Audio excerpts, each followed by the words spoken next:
Hello, everybody, and welcome back. Welcome to the 5th season of Roleplay Chat. I'm Matt, a game master who cannot stop talking about role-playing games. I'm super eager and super excited to be back for another season of Roleplay Chat. I have all kinds of awesome interviews and discussions lined up. I can't wait to share them all with you. Today's episode is no exception. In today's episode of Roleplay Chat, I am joined by the wonderful CatieOsaurus. Cate joins me to talk about neurodivergence and ADHD in the world of tabletop role-playing games. Cate shares advice to make your games more accessible to ADHD players or neurodivergent players, and also we talk about tools, tricks, and tips for neurodivergent players and ADHD players so that they can feel more at home when they're playing or running their games. Before we get started, I had one quick announcement to make. In addition to the numerous fantastic affiliate programs that I am a part of, I am now an affiliate member with Domil's Wondrous Works. Domil makes fantastic hand-drawn battle maps that you can use in your game on a VTT of your choosing. The battle maps, some of which are animated, others are wonderful phased battle maps that shift from one scene to another. They make really awesome encounters, and I highly encourage that you check out Domil's Wondrous Works. There is a link along with the other affiliate links down in the show notes. Click that, and a knockback will come to me, and I believe you also get a 20% discount. So go click that link, take a look at Domil's Wondrous Works, and buy yourself some awesome battle maps for your next encounter. Alright, so with that said, let's jump right into today's episode. I hope you enjoy it. Hello, everybody, and welcome to another episode of Roleplay Chat. I'm Matt, a game master who can't stop talking about role-playing games. Today, we will be talking about ADHD and neurodivergency in tabletop role-playing games like D&D, Pathfinder, you name it, kind of in that context. I'm extremely humbled to be joined today by an industry expert. They are a certified ADHD sex educator, a mental health advocate, and full-time content creator. As a professional streamer and tabletop RPG influencer, she is passionate about opening conversations about neurodiversity and accessibility into gaming.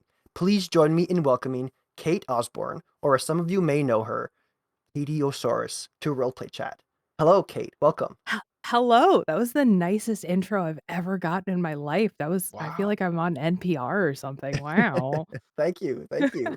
Well, yeah, you deserve an amazing introduction like that because as we were saying before the bot was here to record us, it I've been following you along for quite some time now, and it's nice to see how far you've gotten and how far you're continuing to grow. So I'm Thank you. happy. That's really nice of you. Thank you. I'm very excited to be here. I'm still a little bit confused and often just absolutely stunned to be here, but I like it here, and so thanks for having me. Good, good. I'm glad to have you as well. Before we get going into talking about ADHD and neurodivergency in gaming, why don't I throw you the microphone just to say hello to the listeners and let them know a little bit about your geek origin story, the kind of role playing you like to, the kind of games you like to play, the kind of systems you like to run and play in, and that kind of stuff. Yeah, cool. Oh boy. Before I do that, I would be a terrible neurodivergent educator and advocate if I didn't let you, dear listeners, know that I just changed my ADHD medication and I'm having a rough time with the transition. So please give me your patience as you listen to me muddle through this episode. But Matt and I have been trying to make this happen for 10,000 years and we finally did it. And I was like, no, we're recording tonight. Darn it. I So, really appreciate that, by the way. I Like, just feel like I wanted to say yeah. that going in because I was like, I'm not usually this enthusiastic about everything, but here we go. So me and my background, I am a TTRPG player, especially. I really, really like role playing. I really, really like storytelling. The games that I really love the most are storytelling and world building games. I love being able to sit down at a table with absolutely nothing and come out with something really extraordinary. And so for me, games like Microscope or Kingdom for the Queen, those sort of generative stories are my lifeblood. I thrive in them. But as for my background, I actually got here kind of backwards. My dad was very enthusiastic about Dungeons and Dragons growing up. And he was always trying to convince me to play, and I just, like, wasn't super interested, but I was a theater kid. Nice. And so I got through college and everything. And then when I was in my 20s, my dad passed away. And so I wound up reconnecting with a friend of his, and he was like, "I've had this box of your dad's stuff here since like high school. Would you like it back?" And I was like, "Sure." So I took it home, and it was my dad's vintage D&D collection. Oh And it wow, had that's like all of his cool. old character sheets and just like all of the characters they had played. It's like my prized possession now. And so I just got really curious. I was like, what was it about this thing that my dad really enjoyed? And then as it happened, I was also dating a guy who played D&D. So we did that like, can my girlfriend come? And I did, and I played and I loved it. And then I got into a long-term uh what is it? The Star Wars one. Um what's the name of it? I can't remember. Like the Star Wars role playing game you're thinking Yeah. of? Oh, Edge of the Empire. That's what it Okay. was. Okay, I got cool. into, Star Wars: Edge of the Empire. We did a long-term campaign, and then I was like, "This is just theater. This is just Mm. performing. This is just storytelling. This is what I already do anyway." And I started really kind of pursuing it, as, like, a performer, and here I am now. The end. Awesome, awesome. That is a really cool, like, piece of like a memory box to get of your It's dad. I That must have been special. It really was, and, the one thing that I haven't been able to do, and I really wanna do it, is I wanna do a campaign that is my dad's characters, 'cause there's, like, 6 or 7 of them, and I'm like, "That's enough Yeah, for a party." And so I've had this idea for a while, but I was like, "I don't know how I would do it without making it sad and weird." So yeah, I yeah. It would haven't. get emotional, I think, or I Right, I'll would just be get crying the whole emotional. Yeah. time. People who don't know are like, "This is weird. Why are they playing 2E?" Oh, man. But, yeah, I mean, you could find a way to update them into a system that you Yeah, I think that'd maybe be really wanna try. fun. Like, I think Yeah. it might be a really cool opportunity, but we'll see. Absolutely, absolutely. Well, Cate, I'm super excited to have you here today. Thank you for sharing that background. Um, and yeah, today we're going to talk about ADHD in gaming and neurodivergency in gaming, and to try to cover as much ground as possible. I've tried to organize my thoughts and questions for you into three categories. Obviously, Okay. there's going to be some bleed in from one to the other, and if we don't stick to it, that's fine. But for the listeners, we're hoping to cover three main topics. The first being what it's like to play with ADHD, kinda get into the mindset of someone who might be playing with ADHD. The second is advice for running games that are more accessible or enjoyable for players who might have ADHD.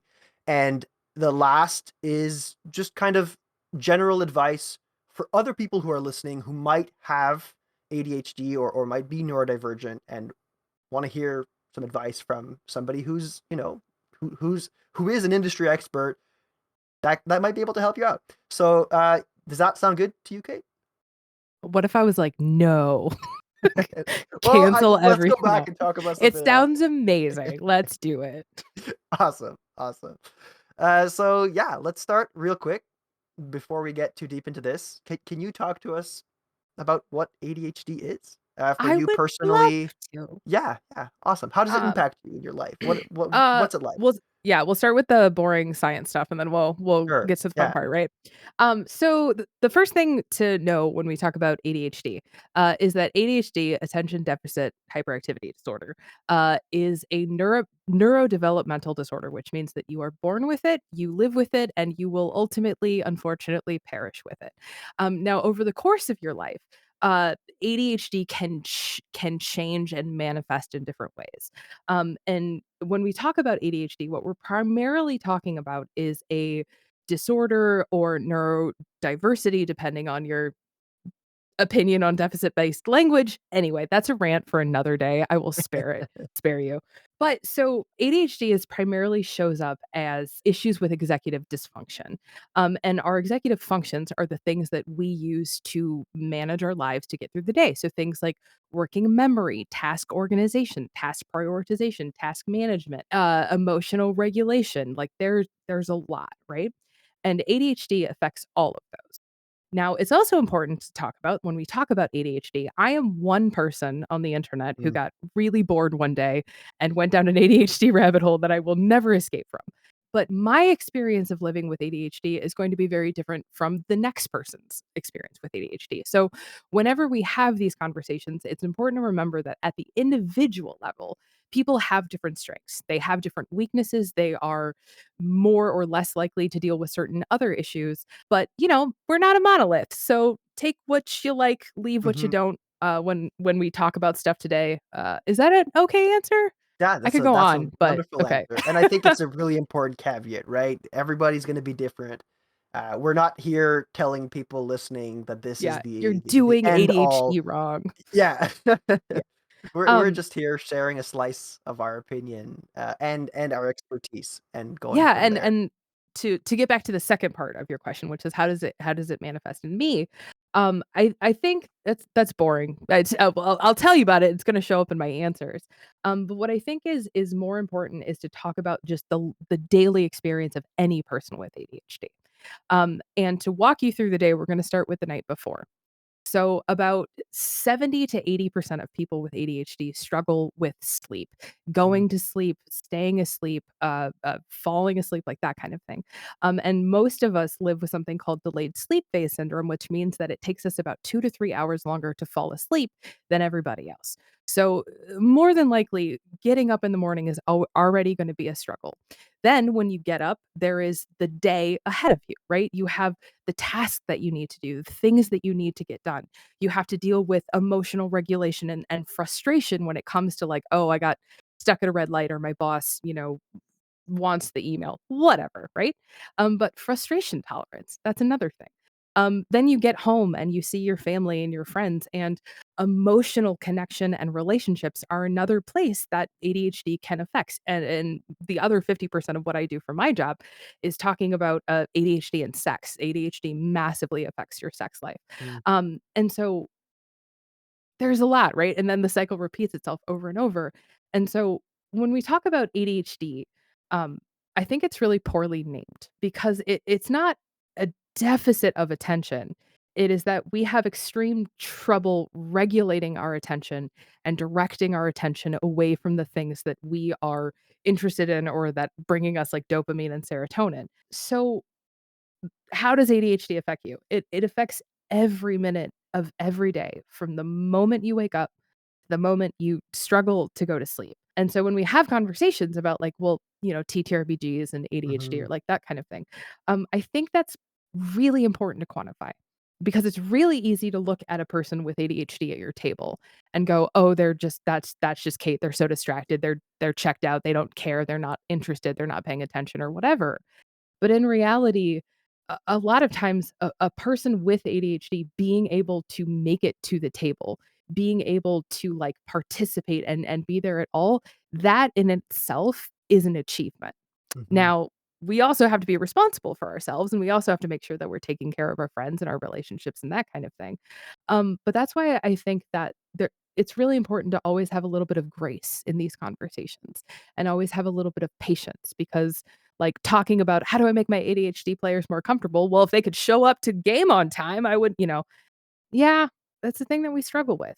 But I think that sort of through line of compassion and consideration and good communication and that kind of stuff, that is what is at the core and the heart of these conversations. Yeah, totally, totally, and to let you in on kind of my thinking, that was exactly where I was coming from, and I'm hoping the listeners of Roleplay Chat are coming from, with today's episode in mind, right? We're here, people coming to a table to play games and have fun is the primary objective for me anyway. For everybody listening, I'm hoping that's your primary objective too. So regardless of who you are, if you're coming to my table, I want you to have a good time, and hopefully today's conversation will allow us to achieve, or at least get a step closer to that. So Yeah. I appreciate that answer, Cate. I didn't know that about the sleep thing. That's new for Yeah. me. Yeah. ADHD and sleep is a huge thing, and I didn't even go off on the tangent of all the different comorbidities. We'll talk about that later. I'm sure you'll find time to, yeah, sneak it in Oh, trust somewhere. me, I'll Yeah. find time. So I think you touched a little bit on it, but maybe I'll ask you, in the context of TTRPGs, what are the elements that you think pose kind of the biggest obstacle for yourself personally, or for maybe others that you've played with that are neurodivergent or who have ADHD? Yeah, so I think I mean, obviously, attention is that seems like the obvious one to make the joke about, but honestly, even when we talk about paying attention, what we're actually talking about is sort of like staying engaged, right? Like not checking out. And so I always like to say paying attention is different than like checking in. That didn't make any sense at all, but in my Yeah, head it makes yeah. perfect sense. I mean, I know Um, I've checked into like a meeting, and yeah, maybe I'm right? not fully paying attention, but I don't have to right now. I can Yeah, pay attention you can later. check Or in, you can check out, like, that's, that's fine, exactly, right? But, like, paying attention is it is much more broader than that. And so when we talk about playing, with ADHD, first and foremost, there is just simply the action of staying engaged and playing with the story, especially, in things like combat where maybe, like, you're sitting around and you're waiting for your turn. Other things, for some people with ADHD, see, I already figured out a way to sneak it into the conversation. But a lot of people with ADHD also live with other comorbidities. A huge percentage of people with ADHD have depression and or anxiety. There's a large overlap of people with both ADHD and autism. And so you wind up also having to manage a lot of sort of like just general mental health things mm, while being at the table. Like, am I anxious about what I'm going to say? Am I too depressed to be here? Am I struggling with focus? Like all of those different things. So another thing to consider is also just the environment that you're playing in, because again, ADHD is a struggle of directing your attention and regulating your emotions. And so you can be super interested in what is going on in the game, but if your GM's like neighbor starts mowing their lawn and now you're like completely checked out because there's like a mm, new noise over there and you're missing what's going on in the game. So because TTRPGs are so expansive and because there are so many different ways that ADHD can show up at the table, it's difficult to be like, here is the list of things. So I'm just going to sort of vaguely wave my hand at the table and say all of it, everything. Yeah, yeah. depending on who you talk to.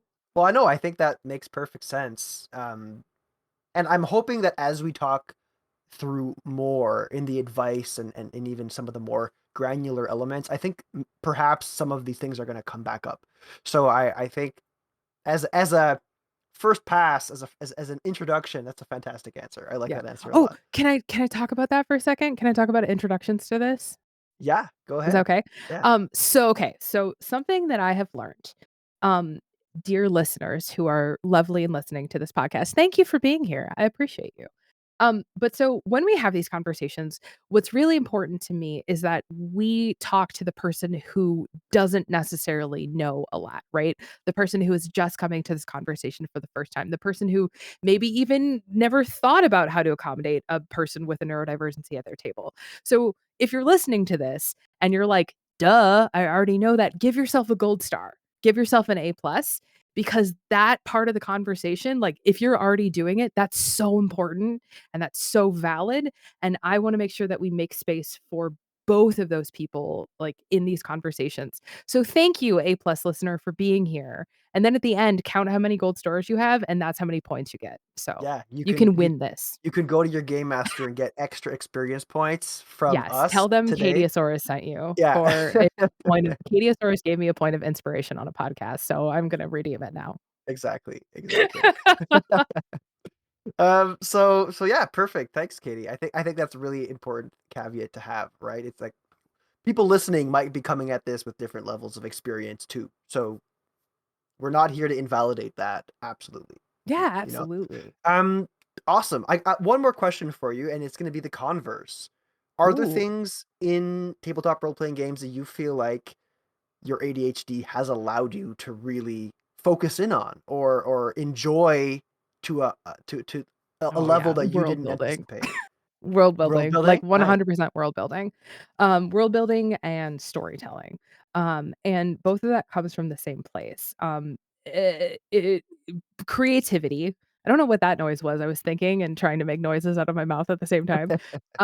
But creativity and connections are the two big things. Because, and this is interesting, they've actually studied this a little bit. ADHD people tend to be less linear thinkers. So rather than from going A to B to C, or sorry, rather than going A to B to C, Yeah, you wind up going that's like the I way was it like, goes. wait, no, that is right. But you go from like A to C to V to H to B, and you are like, oh, that's how all of those things relate in this way. And so because of that, I think, at least for me, that really shows up in world building. That really shows up in being able to be like, what if it was like this? But if this is like this, what about this? And Yeah. somehow I always wind up desperately needing to know how textiles are made in any game that I play. Interesting. It's become a problem where I'm like, okay, but what about the textile industry? Because there's a lot of implications there. But that's Um, super cool. Like, sometimes while that doesn't come out every game, knowing stuff like that can make your job as a game master a lot easier, right? If you could just pull it out of your hat. Yeah, Cool. and just like that, and but then the second thing is just curiosity, because a lot of ADHD people, we need the stimulation, we need to be interested in something, and for a lot of us that shows up in something called hyperfixations, which is Mm, basically something that we are very excited about for a very short period of time, 2 days, 2 weeks, 2 months, like that kind of thing, and then at some point we're like, "Well, knitting sounds cool," or whatever it might be. But I've had a lot of hyperfixations in my life. I've had a lot of hyperfocuses in my life. And what that means is that I know a lot I know a little bit about a lot of different stuff. mm. Um, and so for me, that I think really impacts my gameplay and that shows up. Like I know I was a professional blacksmith for a while. Like That's I cool. can confidently talk about blacksmithing in game. Yeah.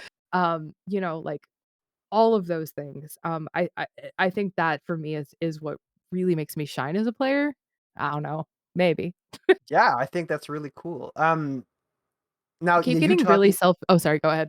well, you talking about, like, world building and stuff like that makes me think then that your preferred seat in a tabletop role-playing game is the game mastered seat. Is that a correct assumption, or is that I'm not the case? not. No? Okay. I'm not. I'm just now getting into GMing publicly, but I was not a confident GM for a very long time. Okay. I started playing TTRPGs in college, and I think it was probably until I was like in my 30s before I ever ran a game. Um, I love being a player because for me, I get to sort of use that creativity within parameters that are set for me. I Because see. I think Yeah. with being a GM, I deal a lot with like choice paralysis, which is another ADHD thing. Mm. Um, which is where if you have too many choices, you just get overwhelmed. And so you're like, I don't know what to choose. And that is something that I deal with a lot. Um, Interesting. yeah, I would like to GM more, but I'm not very confident in it yet. And so ask me again in a year and I'll let you know how Okay. it Okay, goes. okay. Well, yeah, well, I mean, that makes sense. Having the guardrails up can definitely facilitate the focus, I suppose. Is Yeah. that kind of what you're saying? Yeah, and also, Yeah. honestly, I'm not trying to lie on your podcast. I'm a dirty theater kid. I love a good tragic backstory fueled monologue, you know? But then Okay, that way I yeah. don't have to, like, run combat. That's what it is. I just There you wanna be honest. go. I can appreciate the honesty. I can appreciate the honesty. Trying to be, like, all, like, flowery about it, like, yes, Yeah. creativity." I'm like, "Nah, I just wanna give dramatic speeches and, like, follow NPCs around."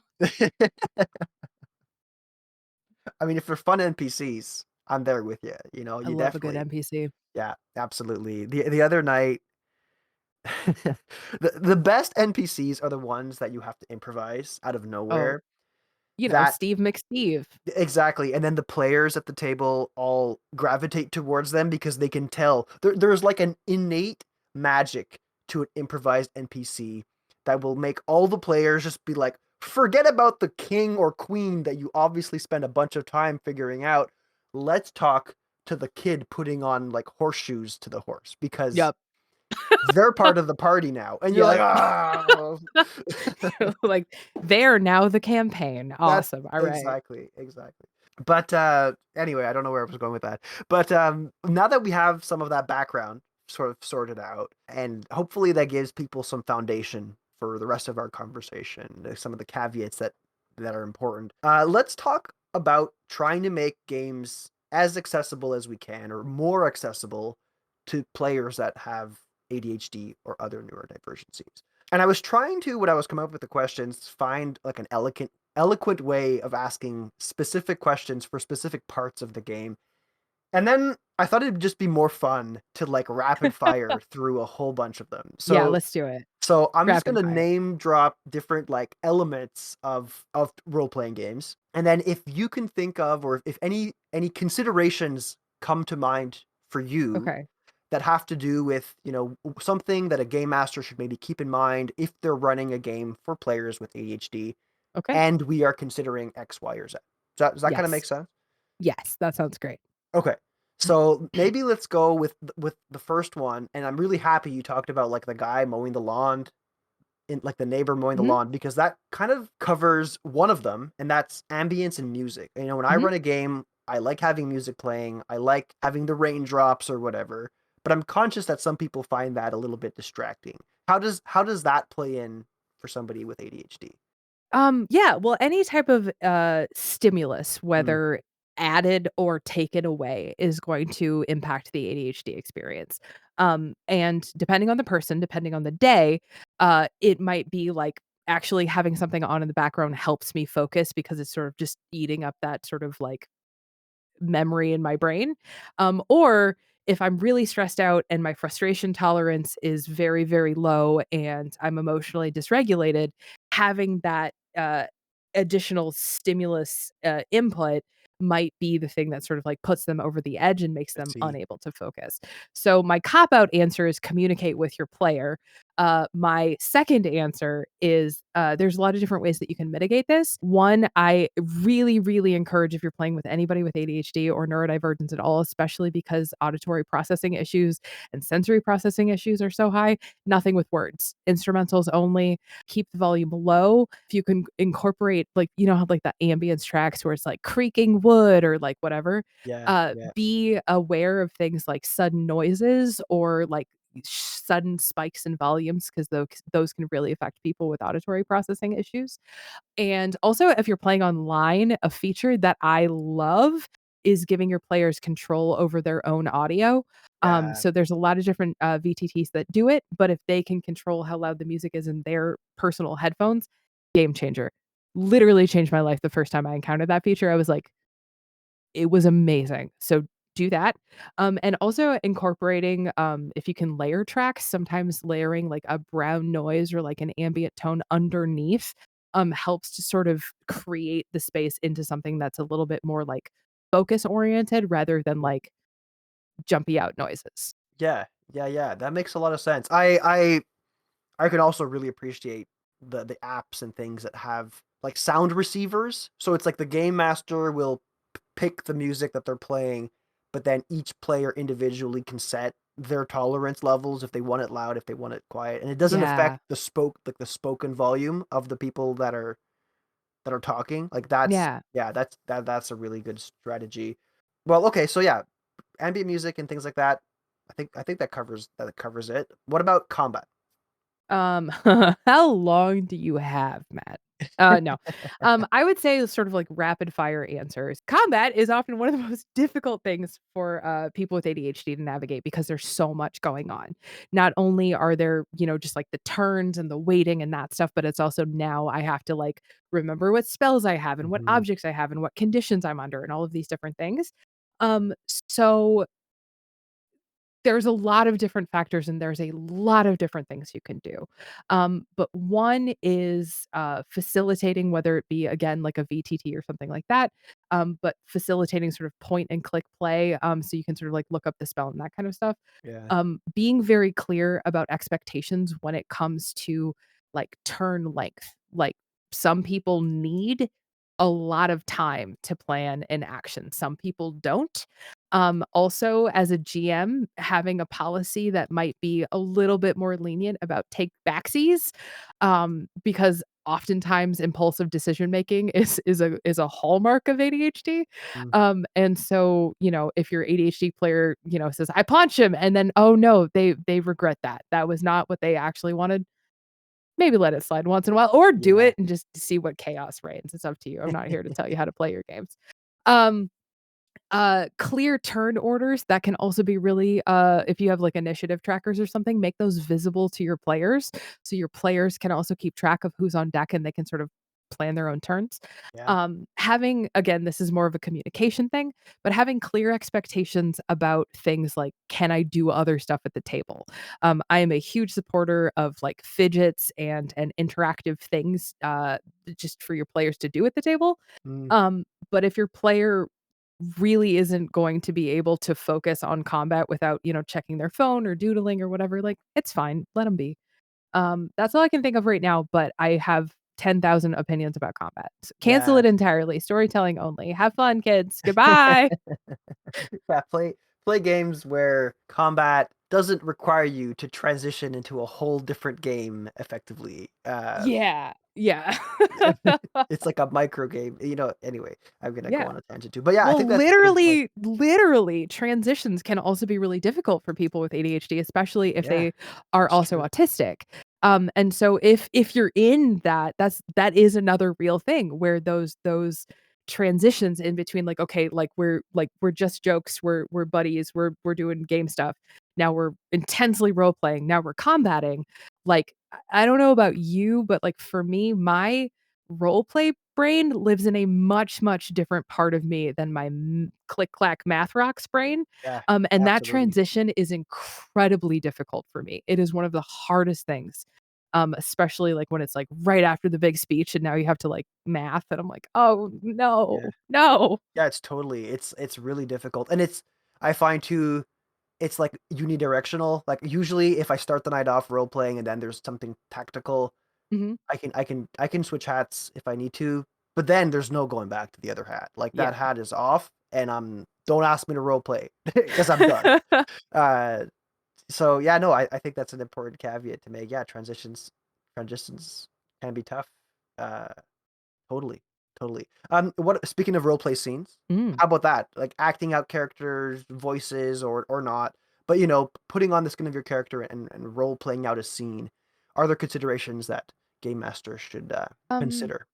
Oh, especially for people with auditory processing, and or memory things, like just working memory, making it clear who is talking, Mm. reminding of name like shake okay, I promise, I swear to you, Matt, this tangent is going somewhere, okay? Okay, I'm trusting you But on this. so when Shakespeare was performing, uh, did I mention I have 2 master's degrees in Shakespeare?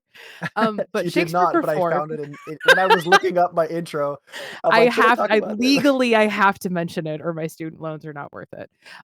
No, but so when Shakespeare was performing at the Globe, it was an open air theater with like 3,000, 4,000 people in it, right? So that is a lot of noise. That's a lot of stuff going on. Mm, And I've also found that it really encapsulates kind of the ADHD experience when it comes to tabletop role playing games. There's a lot of stuff to do. There's a lot of stuff to look at. You've got a lot of different options, and it's not necessarily Hamlet, right? mm. It's not necessarily what's supposed to be on stage. So Shakespeare would do this really interesting thing where every time a character comes on stage, you can look this up. Every time, if it's a character you haven't seen before, somebody's gonna walk on stage and go, "Ah, yes, my cousin Matt from Spain," or like whatever. Yeah, And it's yeah. and it's just a moment of, "Hey guys, this character, remember cousin, yeah, remember him? He's back," right? Same thing happens like later on in the plays. Like it's always like, "Oh, Romeo," right? "Oh, Mhm. yes, indeed, Mercutio." Like they use names when they don't necessarily need to linguistically to remind the audience of what is going on. You Interesting. can do that as a GM. See, the tangent made sense. That is super cool. That's really practical advice. I didn't know that, first of all, about And Shakespeare, and but you don't have to make it part of it, but just that idea of, like, if you are, like when especially like as GMs, like unless you are a very, very talented voice actor, a lot of your characters are probably going to sound kind of similar. Yeah. And that is a nightmare for somebody with auditory processing issues because you're like, I don't what? Um, Yeah, so that's yeah. fantastic advice, and I think it applies because oftentimes you'll hear uh, that struggle of a game master saying, "I want to do these different voices." Maybe they're embarrassed, or maybe they're worried that it's not going to come like it's not going to be distinctive enough, or whatever. Mhm. It'll be too much like another character. Well, now you have no excuse not to try because if you do that, where you say the name of the character first, or you find some way to distinguish who that character is in a Yeah. non-auditory way. Yeah. Get a Uh, box of hats. Like, just seriously, get puppets visual out. Let's signifiers, go. again, that's a whole Shakespeare thing too, is visual signifiers. Yeah. But, like, just, like or have, like, a little colored token that, like, when this character is talking, that's that's who you're talking to is the green token guy or whatever. Just hmm anything that hmm can sort of connect more than one sense together can be really, really useful for somebody who is neurodivergent. Yeah, that's fantastic advice. What about social intrigue? So things like solving puzzles, like social puzzles, or like mysteries, that kind of thing. How does that come into play? So I think s for me, social intrigue and puzzles are 2, like, very different categories, but to sort of Yeah, broadly puzzles. Maybe I should. yeah, I no, meant no, no, more I like mean, the I'm a dinner puzzles party, the yeah. dinner party. Who you gonna choose? Who you gonna talk to? Who's gonna give you the clue? Anyway. Yeah, no, I got you. Um, I think, again, a big thing is this is maybe a silly place to say this, but it makes sense in my head to say it this way, is that especially if you have characters with ADHD, I really encourage you as a GMs who might be listening, don't punish your players for forgetting stuff. hmm Don't punish your players for not remembering the name of the guy that they met 4 campaigns ago and like, "Oh, well, if they had caught it, they would have unlocked this special adventure." Like, that is so much additional pressure on an ADHD player. Even if it's like, well, I let them take notes at the table, like, taking notes is a task, and the task management and balance of, I'm paying attention, but I also have to take notes, Yeah. like, that can be really difficult. So social intrigue as a whole, like really making information available to your players outside of the game, even like if you have like a running Word doc or just sort of document that's like, here's the main players, here's what we know about the world, like that kind of stuff. That can really support players in feeling included and involved. And then for more like dinner party things. So there can be this expectation that people with ADHD are like all universally performers, and that's not true. Like some people are shy, some people are awkward, some people are also living with comorbidities that literally make communication much more difficult, much more challenging. So, in the sort of dinner party scene, even if you have a really strong actor at the table, it's also really important to give space and give validity to the players whose characters Yeah. are maybe very like, gregarious and like outgoing, but the player maybe can't nail the monologue, and not punishing that, especially in like home games. Because I think with the rise of actual plays, there's been kind of this idea that, like, it has to be performative, it has to be very, like, actory, and I think that that can set more players up for failure than success if that's not, like, carefully managed, and I say that as an actual play performer. I think that's really fantastic advice, and I really want to like pinpoint how you talked about leaning on the character, right? Mhm. Like we are here playing a game as a character, and some of these characters are very charismatic. Some of these characters have very high intelligence, etc., etc. So if you find yourself in a situation where your player is saying, "Oh, I want to maybe try to like say something nice to the person so that they like me back," they don't have to say the monologue. You can be like, "Okay, roll the appropriate Yeah, exactly. challenge that is for social likability or Yeah. whatever, Yeah. rapport or you name it, and then let the dice help dictate that outcome." Totally, I couldn't agree more. I think that we should more often lean on the characters and their abilities. Um, not to say that the fun monologue shouldn't happen. It's definitely, if that's someone's fun and a character or a player likes doing that, let them have it. But it shouldn't be the expectation. Absolutely Yeah. not. And it's also just a great way to take pressure off of everybody, right? Hmm. Like, cause sometimes even the really good performer at your table is gonna be having a bad day, and that pressure of, like, "I gotta go to D&D, and they're gonna expect me to, like, do a whole performance and do a whole thing."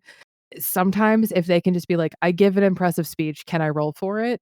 Like, That's it. that Yeah. also takes the pressure off of them and makes their experience better for when they do want to give the monologue. Like, everybody wins in that scenario. Totally. Totally. I couldn't agree more. Um, Real rapid fire. I'll have two more, and then we'll go on to something else. Sorry, I keep answering for so long. No, it's good. Everything you're saying, you're touching on a lot of important advice.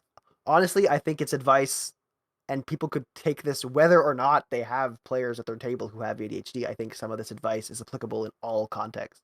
Um, but anyway, yeah. What about the use of like minifigures, terrain, that kind of Yeah. props and things like that Um, in the the joke game? that I would say is that giving a person with ADHD, minifigures is, like, so mean because now it's gonna be our entire life for, like, Oh 6 months. no. It's like, "I paint minis now." But in all seriousness, and something that I talk about a lot, is how inaccessible a lot of TTRPG play is, especially playing online when you don't use a Mm, map, whether it be, minifigs and terrain or just like a VTT or just a Post-it note. A very large percentage of people with ADHD and neurodivergent people in general have something called aphantasia, which means that you cannot picture stuff.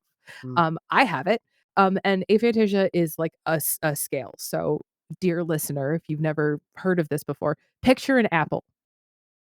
Can you picture an apple in your head? Are you picturing a large, red, juicy apple? Maybe it was green. I don't know. Red, green, whatever. I don't know where I was going with that. I was gonna be, like, really funny, and then I was like, "Just stop talking. You're being weird." Anyway, um, For what it's so worth, I was picturing like the apple juice, like I don't know if Yeah, you guys have this in the US, but the Rougemont apple juice. the, like, I rounds. No, it's like a big plastic. Oh, It's like okay. it's No, I don't really think we big. It's have like that. 3 liters. Anyway, that's it. That's what popped into my Yeah. head. It wasn't even the apple. It was like a nice glass of apple juice. For some reason, I don't. See, Anyways. and anyway, we're doing great. So, anyway, aphantasia, picture the apple. So for some people, they can. They can Mhm, picture that apple. For some people, they can, like, conjure, like, a literal 3D image of an apple in their head and turn it around and manipulate it. That sounds fake to me. I know it's true. It is incomprehensible to me because I don't see anything. I am mm, aware of the concept of apples. I cannot generate an apple out of my mind. Um, and so imagine not being able to picture stuff, and all you're playing is theater of the mind. How isolating that is, how yeah, yeesh. frustrating that is, especially if you're playing at a table where they're, like, actually looking at things like distance and, like, walking speed, and if you don't have access to visual representation, there is no way for you to know what is going on or what is happening or when it's happening, and it is so isolating. Mm, And I am a professional actual play performer, and the number of games where I have no idea what is going on, and, like, I participate to the best that I can, and most of the time, like, the stuff that I do is, like, one shot, so it's not like we're playing, like, super hard with the rules, mm, but it's isolating and it's frustrating, and so it's like, even the barest minimum, like, open up the, whiteboard on Google, and send everybody the link or whatever. Just some kind of visual representation to include players is so important and so necessary for not just ADHD, but just including people as a mhm. whole, so it's my Yeah, little soapbox. that's great advice. And I think often in games, parts of the game will be happening in theater of the mind land, usually the role play stuff, and then when it comes to combat, out comes the battle map or out comes Mhm. the pictures and things. But I would challenge people to try to incorporate imagery even outside of the context of combat.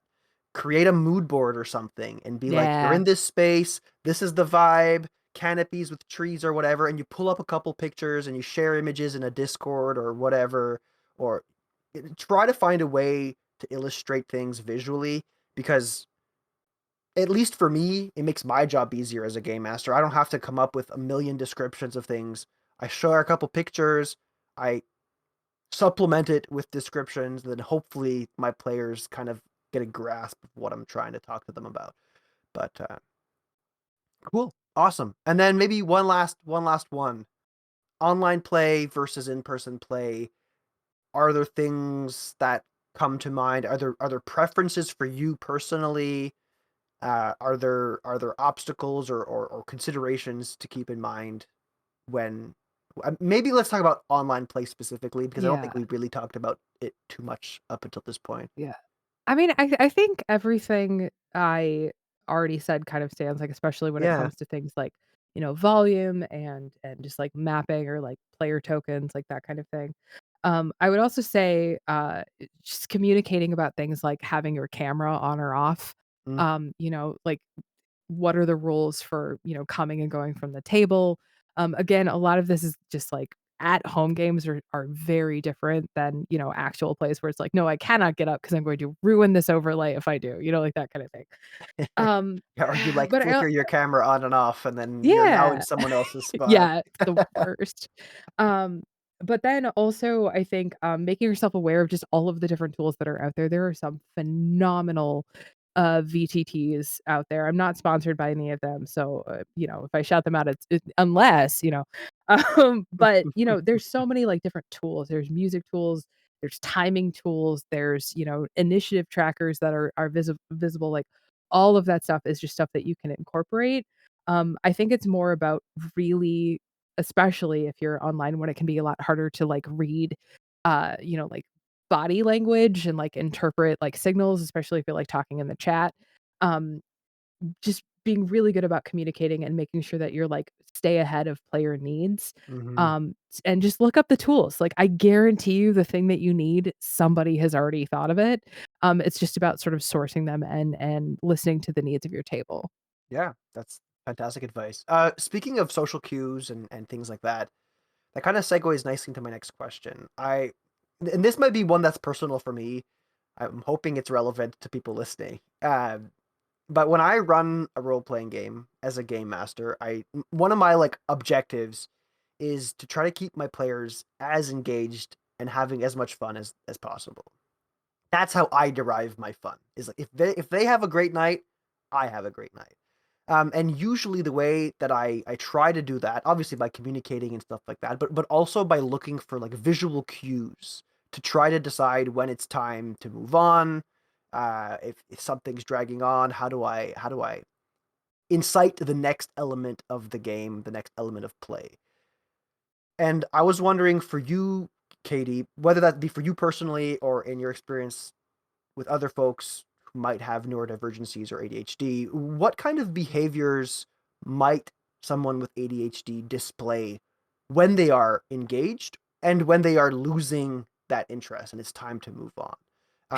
In my experience, those cues don't they're different for every person, obviously. Um, but also they don't necessarily fit, I think, the expectation of like what an engaged player might be versus one who isn't. Like Yeah. it's tricky. Um, as somebody who frequently got in trouble, in class for, like, quote, unquote, "not paying attention," this one was very near and dear to my heart. And the cheap joke is I mean, there's a truth in it, that's why I think it's such an easy joke to make, is that if a person with ADHD looks like they're paying attention, they're not. If they look like they're not paying attention, then they are deeply invested. But I mean, it's a joke, but Mhm, there's a lot of truth to that statement, because people with ADHD learn how to manage their own focus. And like you said, thank you for saying it.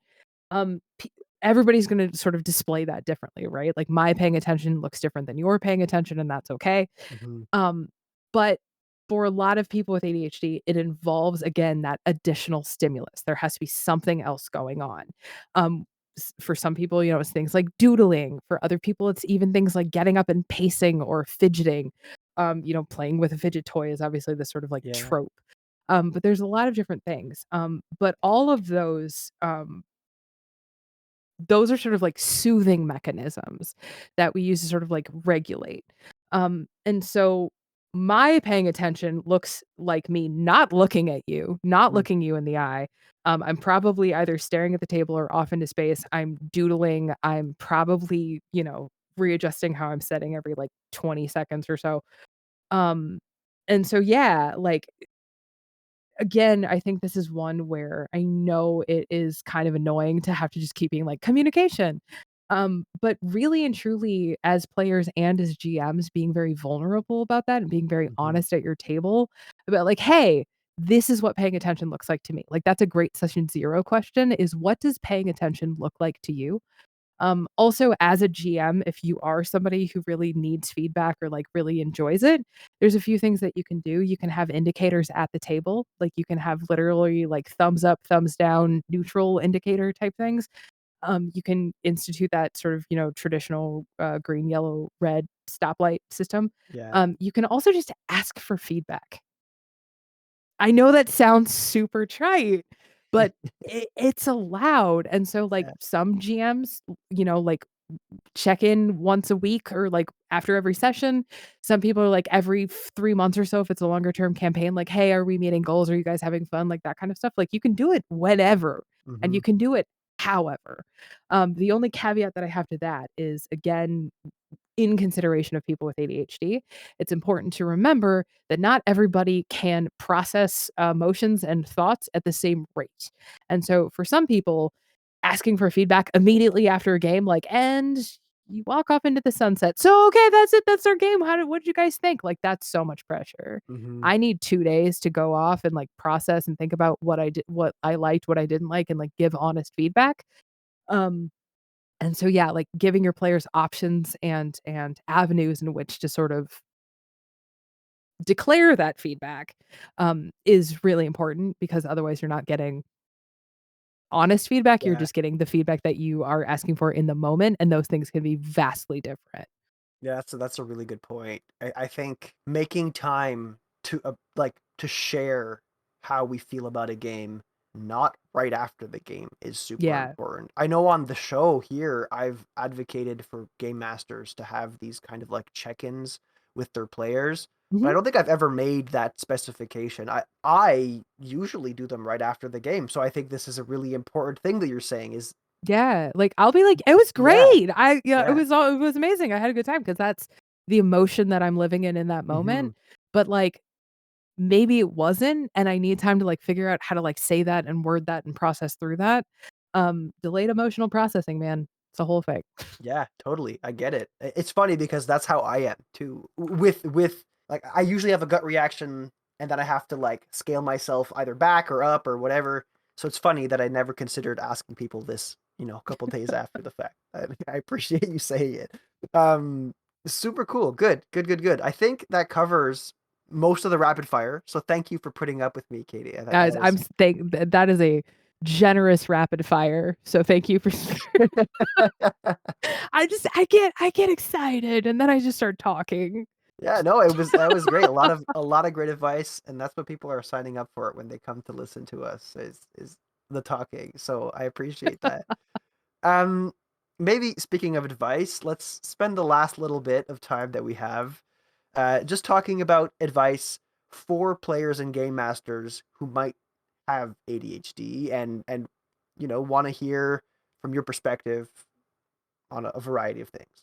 Um, so I guess the first one would be we talked about you becoming a game master just recently and building up that confidence. I wanted to ask you if there's somebody listening to us right now who has ADHD or some neurodivergency and they're worried about what it might be like as a game master. They've considered being a game master and maybe talked themselves out of it. What kind of advice could you give to that person to help help them build up the Yeah. confidence to be a game master? I think 2 things. I think 1, I get it. I was that way for a long time. But, listen, this is maybe gonna be a really spicy hot take, but you don't have to know all the rules. Nobody knows all the rules. Like, 2 people know all the rules, and they're very interesting, cool people, but you don't have to know all the rules. It's just you just don't. You just don't Mhm. have to.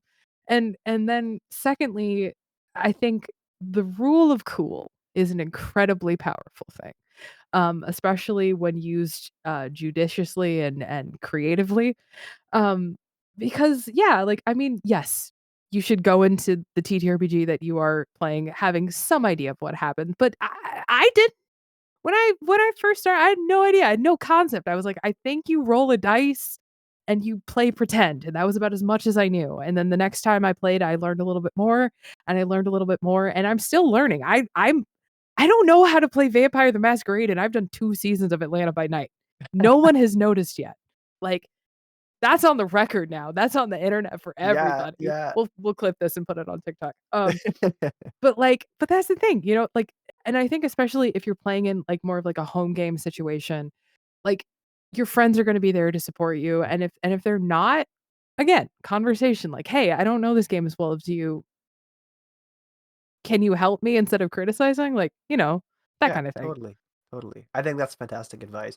And I echo that. You don't have to know all the rules. Honestly, you just have to have a passable, like, have enough to get the ball rolling. Right? And then as I was like questions come up, you I open just up the book and you generally figure it say out. what I want to do into the air and hope that it works, and that's lasted me for, like, 5 years so far, so Yeah, that's exactly it. And I mean, I'm not trying to discount people who feel that anxiety No, if because you know the totally, rules, yeah, that's amazing. yeah, That's such a that's a skill. Like, that is a real skill of learning how to synthesize and memorize that kind of information. It is outside my wheelhouse. But the anxiety is valid. Like mhm, any anxiety totally. is valid because it's a necessary part, I think, of jumping into anything new is there's always gonna be that anxiety of what if I fail or what if I mess up, but the cool thing about TTRPGs is even if you die, you just get a new piece of paper and you're fine. Yeah, you just keep going. You just keep going. I think that, yeah, that makes a lot of sense. I can echo that a lot of what you just said. What about for setting interpersonal expectations? We talked a little bit about session zeros and how they're important and can be used to communicate and how communication in general is important. Um, but I find that in the context of setting expectations, should a player with ADHD say or have like a checklist or thing are there things that they should say to a table during session zero as to manage expectations uh, to help them and everybody else at the table have fun at game night? Or is it just like the usual session zero stuff and everything else mileage may vary? How does what do you think of that? I think this is maybe honestly a far more, like, nuanced conversation, than we have time for, That's fair. honestly, That's fair. because, I mean, there is first and foremost, you owe no one your diagnosis, like, that Mm, is your business, and whether or not you as a person with any neurodivergence or disability or whatever, chooses to disclose, that is up to you and those very specific circumstances in which you are actively making the decision, right? The second part of it is that in an ideal world, the burden of education and responsibility, would not necessarily fall just to the neurodivergent person. Like, mhm. I'm very much a sort of one of the reasons why I do advocacy is because I sort of am like, I have the capacity to give the keynote speech that will get somebody else off your personal back so you don't have to worry about it, you know? And that's really important to me. So like I talk a lot about it, right? Mhm. I disclose constantly. It is what I do for my job. Um, and so that advocacy and that education might not be something that a player has either the tools for or the awareness of or the capacity to do. Now, having said that, again, there's like layers here. Yeah, Um, absolutely. there's also the fact that you need to treat everyone with kindness and you need to treat people with mutual respect. And you have to be nice. Don't be a jerk to people. And so if you are aware of the fact that due to your neurodivergence, you might struggle with things like emotional regulation or impulsive decision making or hyperactivity where you're interrupting people or you're me on this podcast right now and you lack time awareness, which is something I didn't even talk about at all. Mm. But time perception differences where it's like, how long have I been talking? All of that is going to come into play with you as a player. So then you have kind of a choice. Can you exist as you are right now and your friends will be fine with it? Does there need to be a conversation? Does the conversation need to happen during session 0? Mhm. Can the conversation happen organically over many, weeks as like things come up because it's not always going to be an issue at Mhm. all. And then the sort of like other part of that is that does the player with ADHD need to bring their own checklist, or does part of being a good DM and supporting the players at your table include asking conversations about accessibility and accommodations Yeah. that can make a person's life with ADHD easier? I don't think that there's one right answer. I really No, don't. you're right. I'm writing a whole book about it right now. And I think that's So the tough answer because is to when the book is done, buy the book yes. and read Please, through the book. please, please buy the book. Please, please, I'm begging you. Please buy it. No, but I really do think like that's the tough thing is that I would love for there to be one answer of like, yes, if you have ADHD, say these things, present this checklist, and all will be well. Um, but the nature of TTRPGs in the way that they are played socially, in the way that they are played collaboratively, in the way that they are played creatively, oftentimes there is a lot of room for nuance. And I think Mhm. part of being a responsible TTRPG citizen is, despite what you would see on Twitter, I think there's a lot more room for nuance in some of these like conversations that allow for more compassion and allow for more kindness and allow for more sort of mutual understanding without making it anyone's job or responsibility, but rather like a shared supported system at your table for making it welcoming for everybody. Does that kind of make sense?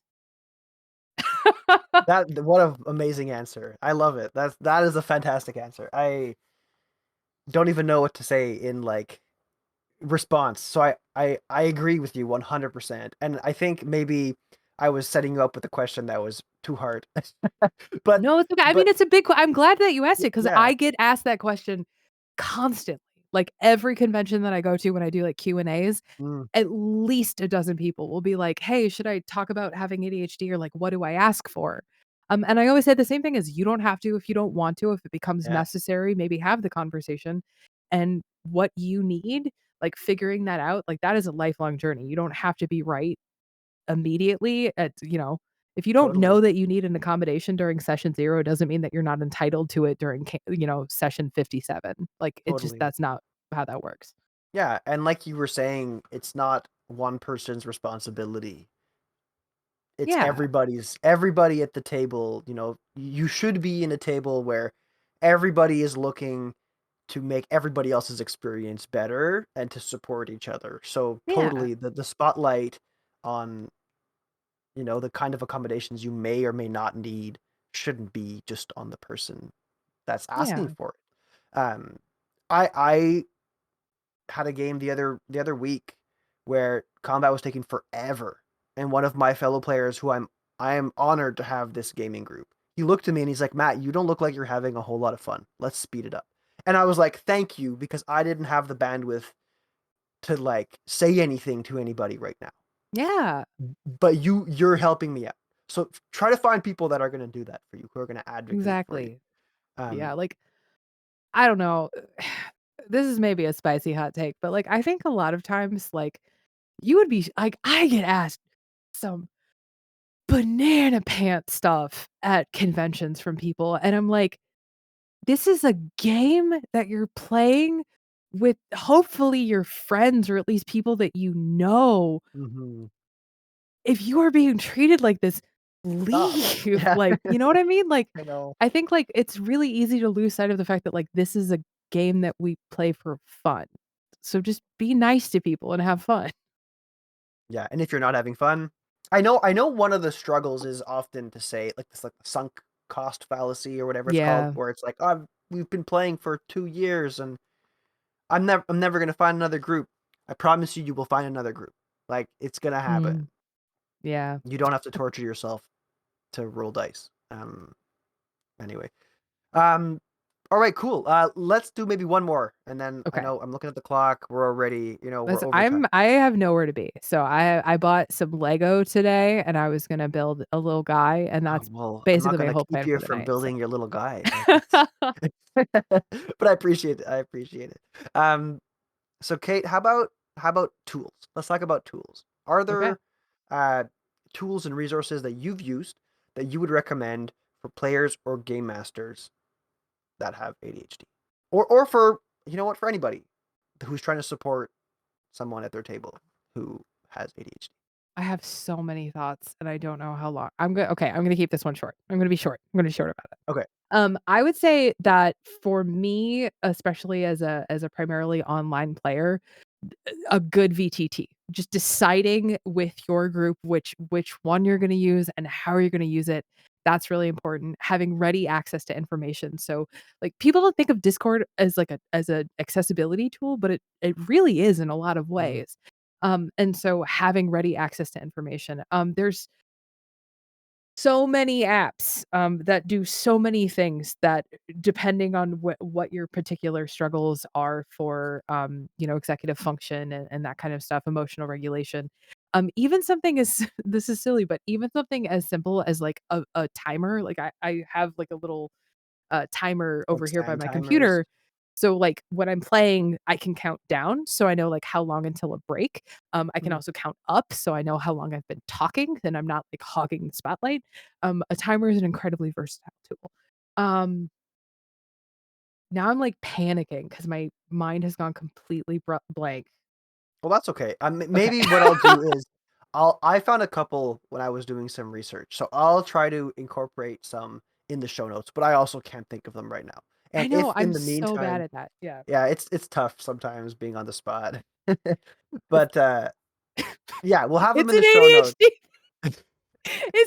It is, it's part of, like, aphantasia, like, information recall being difficult is, like, Mm, absolutely part of some neurodivergencies. I was literally talking about this today because I get asked, like, book recommendations all the time, and every time I'm like, I've read books. I'm aware of books." And they're like, Don't you do this for your job? Like, what books do you recommend?" And I'm like, "I have 100 that immediately all came to my head at once, and now I physically cannot sort through that information, so my mind has gone blank." Like, that's what happens every time. yeah, it's when you say, "Oh, go follow me on Goodreads Yeah, or I was like, whatever." I was like, I was like, "Yeah, it's on my beacons." Like, I just did that. Yeah, yeah. Um, awesome. I think that was the last one. Oh, actually, no. There's one more. There's one more. Okay. Uh, so there are so many tabletop role playing games out there. Some of them get way more love than others. Hmm. More than maybe they deserve. But that's the conversation for another time. Uh, are there some systems that you think are better suited for players who have ADHD than others? Or at least in your experience, what were some of the systems that you really enjoyed playing and felt like were there to support you as a player? Uh, I would say again, a lot of this has to do with, like, your play style, caveat. But I would say a lot like, again, those really good world building storytelling games like Mm, Microscope, Kingdom, that, like, whole genre, those are so amazing because all you really have to have is, like, some paper and a pen, and you don't really have to know a lot of rules past that, and it's very generative and you learn it together. Same thing with, like, For the Queen. There's another one that, came out recently called, like, Desolation, and it's kind of the same vibe, but spooky. cool. I love, the I'm sorry, did you say Street Magic? I love that game. Kids on Bikes, like, that whole genre, the Powered by the Apocalypse, like, that I think is markedly less crunchy. I think that Hmm. there's some flexibility from, like, game to game, system to system, but that idea of I can sort of say anything and it becomes true, and I only have to manage, like, 3 or 4 dice at a time, like, I think those can be I don't wanna say necessarily, like, more accessible for people with ADHD because, like, I know how to play D&D and I'm quite good at it at this point, but they're a really good stepping off point for anybody who is maybe like we were talking earlier, has that anxiety about learning the rules or is just dipping their toe in. And I think eliminating the crunch before introducing the crunch also sort of generates a little bit less fear about the math part. Mm. And that's a big thing that I advocate for is I'm very, very, very bad at math. So Well, yeah, I'm gonna second that. I think that it is a tricky thing though, right? Because we say it depends on your play style, and I agree with you. It totally depends on your play style. Sometimes your play style isn't super obvious. Like it's not. I know what I like in role playing games, but I've been doing it for like 7, 8, God, 10 years. Like this has mhm, been something yeah. that I've been doing in my spare time for a very long time. So I don't know. I agree with you though. I think games that have smaller dice pools, less Mhm, rules, definitely takes away the anxiety of trying something new, right? yeah. It's like, let's just do this. The book is only 70 pages long, Mhm. and half And of it is like character. Like, you pick your yeah, character and you've already eaten up half the book because the other half of the book is just like the different types of characters that you could yeah. be. Um, And there's also, like, a lot of really good, like, two-person, like, solo journaling TTRPGs, like, those kind of things. I'm obsessed with those as a concept. Like, I think those are so interesting. And I think that they're definitely a much more unique, mhm. way of experiencing TTRPGs. But, like, my first game of D&D was me playing it was me only singular player with a DM who just kind of, like, introduced the rules to me. And I still remember that game, and I still remember being like, "Oh, this is, like, what it's about." And so it's like, I think some of those smaller scale games or some of those much more, like, introspective games can be a really eye-opening, experience for somebody who might not know what they like or have only ever viewed TTRPGs through the lens of, like, crunchy D&D. That's super good advice. Totally. Yeah, totally. Solo games can be a lot of fun. Yeah, Um, they're just great, like, journaling exercises too. It's just creative writing. yeah, super cool. Not too long ago, for spooky season, like last year, I think, I was playing. There's a Call of Cthulhu intro game that's free. Okay. You can go find it. It's called Into the Flame, I think. I'll find it and put it in the show notes. But it's basically a choose your own adventure game Oh, that's where cool. you go through it, but instead of always getting to choose your adventure, you have to roll dice. It's like you have the situation. Do you choose to intimidate this character? Roll your dice. If you fail, go to page whatever. If you succeed, go to page whatever. And it also teaches you how to play Call of Cthulhu. But anyway, that was kind of fun. Speaking of solo experiences, it's free. Go find it. And there's a bunch of great ones out there that you should also buy from really Yeah. cool people. Um, Give all your money to Thousand-Year-Old Vampire. I am obsessed with that. that's on my list. I haven't played that one yet, but Oh that's a my gosh. really Just cool one. the design. Like, I could write a whole paper just on the design of that book. It's incredible. Yeah, it's super cool. One that I always plug every time I can is called The Artifact. It's a really, really cool game where you actually play as an artifact. Like Okay. you are pretending to be the shield or the sword That's of a cool. treasured thing, and you go through eras where each era you have a different owner. And the owner treats you a certain way and then they die, and now a new person What? acquires you, and it's really fun. It's like this like introspective journaling type thing where you just get to be a sword of myth, and then you Okay. get to be inspired and then use that sword in your ongoing game as like a magical weapon or whatever, right? Because you've now created like 200 I'm years of history for literally buying this right now as you it's talk to really, me. really cool. That's um, cool. Okay. Alright, sorry. Okay. I will not make my purchase on podcast. I'll wait. yeah, it's neat. And I think it's Jack. It's a Jack. Yeah, Jack from Mulhouse Press is really nice. He's a really nice guy. So anyway, um, cool. We're at our time. I think we covered a lot of ground. So thank you, Catie, for being here to chat with me. Um, why don't I pass the microphone back over to you one last time? Okay. If you have any parting words or final thoughts that you didn't get the opportunity to talk about today with regards to ADHD and neurodivergency in role playing games, now's your chance. And then Oh after boy. you've had the chance to say that, can you also let people know where they can find you, where they can follow you on socials, where they can await for your book to be released and then buy it, and all of that good stuff. I think this is the first time I've actually like, I think this is the first podcast I've done since I'm allowed to say anything, so you might have the exclusive on that Oh right now. boy, okay, it's Um, coming in hot. okay, closing thoughts. For a really long time, even when I was growing up, ADHD was very stigmatized, Mm, and the conversation around ADHD usually included some variation of, "They're just not trying hard enough, they're just not applying themselves." All the way up to including, it's just bad parenting and the kid is misbehaved and ADHD is just a label we slap on kids to overly medicate them, and none of that is true. Um, and so moving past the stigma of what ADHD is, it is neurodevelopmental, you are born with it. It affects every minute of every day from the moment you wake up to the moment you go to bed. It affects relationships, it affects communication, it affects our literal actual relationship with time itself. Um, all of those things about ADHD are true, and they are true at home, they are true at work, they are true at school, they are true in the bedroom, and they are true at the gaming table.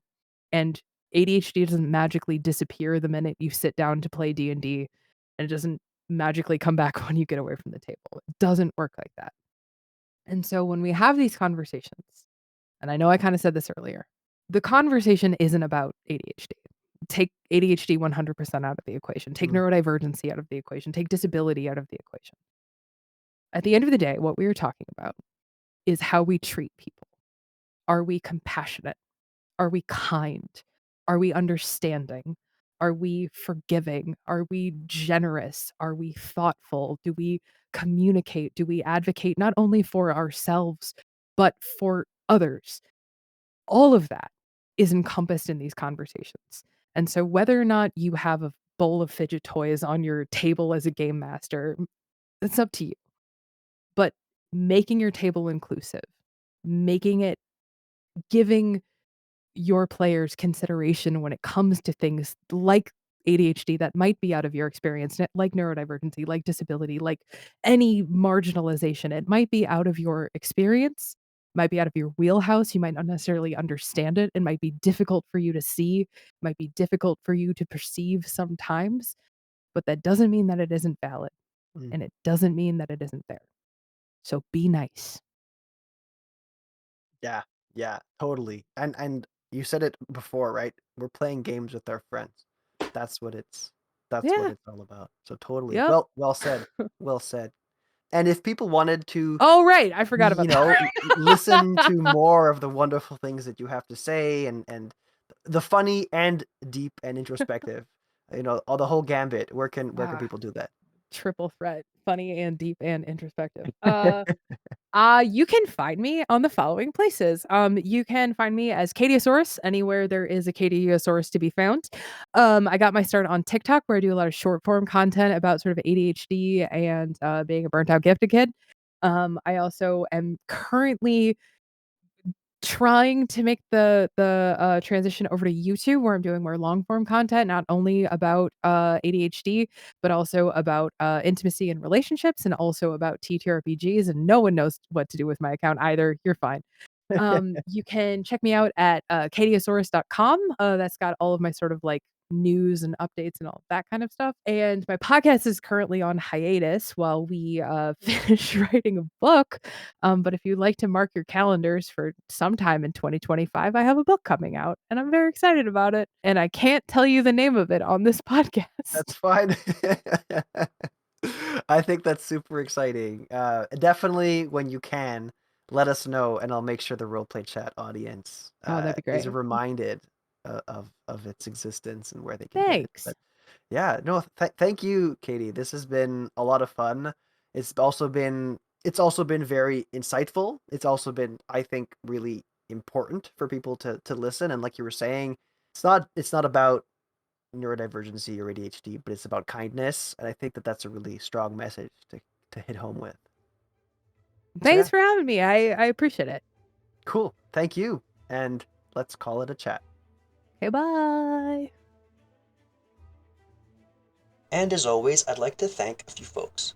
First and foremost, I'd like to thank Demille's Wonderful Works for supporting the show on Patreon. Thanks, Demille. I'd also want to thank Chase and Alex over at PocketBard for allowing me to use their music in the intro and outro of today's episode of Roleplay Chat. And last but not least, I'd like to support you, the listener of the show. Thank you for making it all the way to the end of today's episode, and thank you for your support. As you know, you can support the show in a number of ways. You can do so for free by spreading the good word of Roleplay Chat with your friends, or reviewing the show with a 5-star review. You can also support the show monetarily by purchasing things through my affiliate links, which you can find in the show notes of every show, or support the show by purchasing things from my Etsy shop. I sell wonderful terrain for you and your games to elevate your in-person role-playing. So go check it out. The link is also in the show notes. And last but not least, you can support the show over on Patreon, or a small monthly subscription upon which you will receive extra additional exclusive Roleplay Chat episodes. Longer, more in-depth conversations with me and my guests. Regardless, I want to thank you for making it all the way to the end of the show, and I hope you have a wonderful winter.